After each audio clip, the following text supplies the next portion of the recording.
दोस्तों, हमारे जीवन में कई बार ऐसा होता है जब हमारे पास सब कुछ होते हुए भी हमें खुशी नहीं मिलता, जबकि कुछ लोगों के पास कुछ भी नहीं होते हुए भी सदा खुश और आनंदित रहते हैं। यह हमें सोचने पर मजबूर करता है कि आखिर सुख और दुख का वास्तविक कारण क्या है।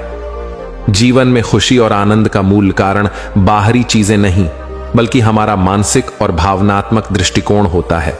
यदि हम हमेशा अतीत की गलतियों या भविष्य की चिंताओं में उलझे रहेंगे तो हम कभी भी वर्तमान का आनंद नहीं ले पाएंगे।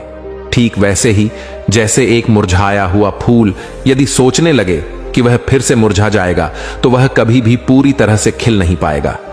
इसीलिए हमें यह समझना होगा कि सुखी जीवन का रहस्य वर्तमान में जीने में है, न कि अतीत या भविष्य की चिंता में। जब हम अपने मन और मस्तिष्क की समय समय पर सफाई करते हैं, जैसे हम अपने शरीर की देखभाल करते हैं, तो हम अपने भीतर की नकारात्मकता और भय को दूर कर पाते हैं। इससे हमें शांति और आनंद की प्राप्ति होती है। जो लोग सब कुछ हासिल करने के बाद भी दुखी रहते हैं, वे इसीलिए कि उन्हें इस बात का एहसास हो जाता है कि उन्होंने बाहरी चीजों के पीछे दौड़ते हुए अपने मन की शांति खो दी है।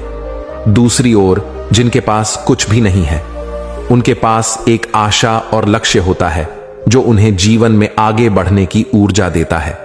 इसलिए हमें अपने जीवन में इस तथ्य को स्वीकार करना होगा कि वास्तविक खुशी और संतोष किसी बाहरी उपलब्धि में नहीं, बल्कि अपने मन की गहराइयों में है।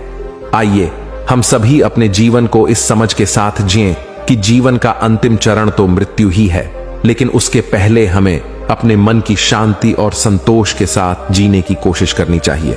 एक बार एक गुरु और एक शिष्य एक सुनसान जंगल से गुजर रहे थे। तभी शिष्य अपने गुरु से एक सवाल करता है कि गुरुजी, ऐसा क्यों होता है कि कुछ लोगों के पास कुछ भी नहीं होता, लेकिन फिर भी वह सुखी रहते हैं और आनंद में रहते हैं, और कुछ लोगों के पास सब कुछ होते हुए भी उदासी उनके चेहरे पर साफ दिखाई देती है। गुरु ने एक मुरझाए हुए फूल की तरफ इशारा करते हुए अपने शिष्य से कहा कि यह सोचने और समझने की बात है। अगर यह फूल यह सोचेगा कि मैं कल मुरझा गया, या फिर यह सोचेगा कि मैं भविष्य में फिर से मुरझा जाऊंगा, तो यह कभी भी खुलकर पूरी तरीके से खिल नहीं पाएगा। अपने सुंदर स्वरूप में यह कभी भी वापस नहीं आ पाएगा और अपनी खुशबू इस प्रकृति में कभी भी बिखेर नहीं पाएगा। इसी प्रकार इंसान अपने अतीत की यादों में खोया रहता है, या फिर अपने भविष्य की चिंता करता रहता है, भविष्य के दुखों के बारे में सोचता रहता है, या भूत में जो उसके साथ बुरी घटनाएं घटित हुई हैं, वह उन्हीं के बारे में सोच सोच करके वह अपने भविष्य के लिए चिंतित होता रहता है।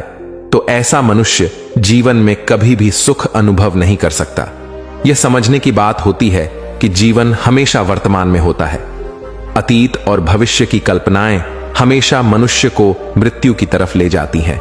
इसलिए यह जरूरी हो जाता है कि जिस प्रकार हम अपने शरीर की देखभाल करते हैं, उसे बीमारियों से दूर रखने के लिए उसके अंदर से गंदगी भी साफ करते रहते हैं।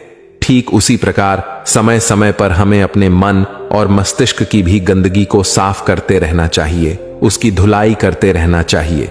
इससे आपकी बुद्धि की क्षमता तो तेज होगी ही होगी, साथ ही साथ आप हमेशा आनंद में रहने का रहस्य भी जान पाएंगे। शिष्य ने सवाल किया कि गुरुदेव, इससे पहले कि हम मन और मस्तिष्क पर चर्चा शुरू करें, इससे पहले मैं यह जानना चाहता हूं कि जिन लोगों के पास सब कुछ होता है वह दुखी क्यों रहते हैं।